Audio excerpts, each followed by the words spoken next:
గజపతి నగరంలో కార్పస్ జ్యూరిస్ లా ప్యానల్ ఉప కార్యాలయం ప్రారంభోత్సవం. విజయనగరం జిల్లా గజపతి నగరంలో కార్పస్ జ్యూరిస్ లా ప్యానల్ ఉప కార్యాలయం ప్రారంభించినట్లు సుప్రీంకోర్టు లాయర్ దేవర ఈశ్వరరావు తెలిపారు.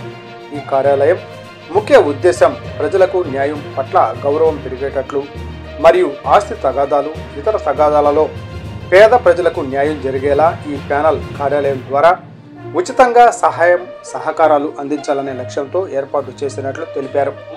ఈ కార్యక్రమానికి ముఖ్య అతిథిగా సీనియర్ న్యాయవాది, సుప్రీంకోర్టు, హైకోర్టులలో ప్రాక్టీస్ చేస్తూ ఉన్న ఆంధ్ర లాయర్స్ అసోసియేషన్ అధ్యక్షులు, పీస్ అంబాసిడర్ మరియు మానవ హక్కుల మరియు న్యాయ పరిరక్షణ అధ్యక్షులుగా ప్రస్తుతం ఉన్న డాక్టర్ ఎంవి రాజారాం న్యాయ సేవలు ప్రజలకు అందించాలని ఉద్ఘాటించారు. Today TV stop reporter yes Shankar, Vizianagaram జిల్లా.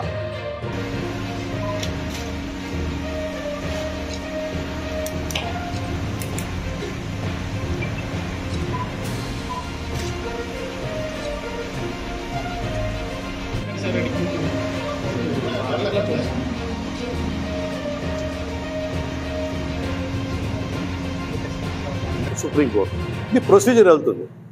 అదే మనకి కింద కోర్టులోని న్యాయం అందలేదు అనుకుంటా, ఆ న్యాయం కరెక్టా కాదా అన్నది బేరీజ్ వేయడానికి పెద్దలందరూ కూడా ఉన్నారు, అడ్వకేట్స్. వాళ్ళకి గైడ్ చేస్తాను నేను కూడా. వాళ్ళకి ఎటువంటి అవకాశమైనా అర్ధరాత్రి అయినా సరే ఫోన్ చేసి నాకు ఈ ప్రాబ్లం ఉంది, మీరు సాల్వ్ చేయండి, ఇట్లా సఫర్ అవుతున్నారు అంటే we are try to do that. అలాగే అసోసియేషన్ తరఫు కూడా, మా ఆంధ్ర లాయర్స్ అసోసియేషన్ తరఫు కూడా అడ్వకేట్స్కి ఎటువంటి సమస్యలు వచ్చిన అడ్వకేట్లు ఏంటంటే మేము నలుగురికి హెల్ప్ చేస్తున్నాం, సేవలు చేస్తున్నాం, కానీ అన్ఫార్చునేట్లీ మాకు మేమే సేవ చేసుకోలేకపోతున్నాం. దానికోసమే ఆంధ్ర లాయర్స్ అసోసియేషన్ ఒకటి ఫామ్ చేయడం జరిగింది.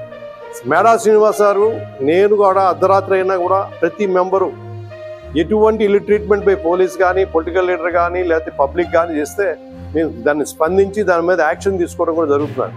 నాకన్నా ముందుగా రంగంలోకి దిగిపోయి పాపం శ్రీనివాస్ గారు ఇంకా ముందుకు వెళ్తున్నారు. ఎందుకంటే నేను ఒక్కోసారి టైంకి నేను అందకపోవచ్చు.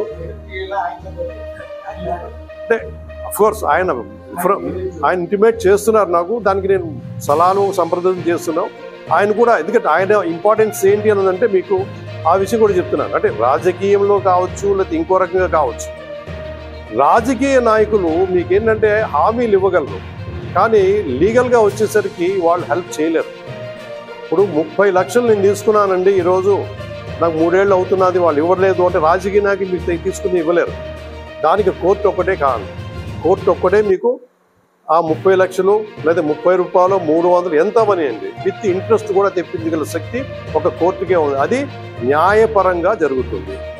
ప్రస్తుతం మీరు అబ్జర్వ్ చేశారో లేదో, పొలిటికల్ లేదా అంటే మనకి వాట్ యు కాల్ ఈ సోకాల్డ్ అన్సోషల్ ఎలిమెంట్స్ వాళ్ళు కానీ ఎవరు కూడా మీకేంటి బెదిరించి 100 రూపాయలు 10 రూపాయలకు తీసుకోవడానికి ప్రయత్నం చేస్తారు.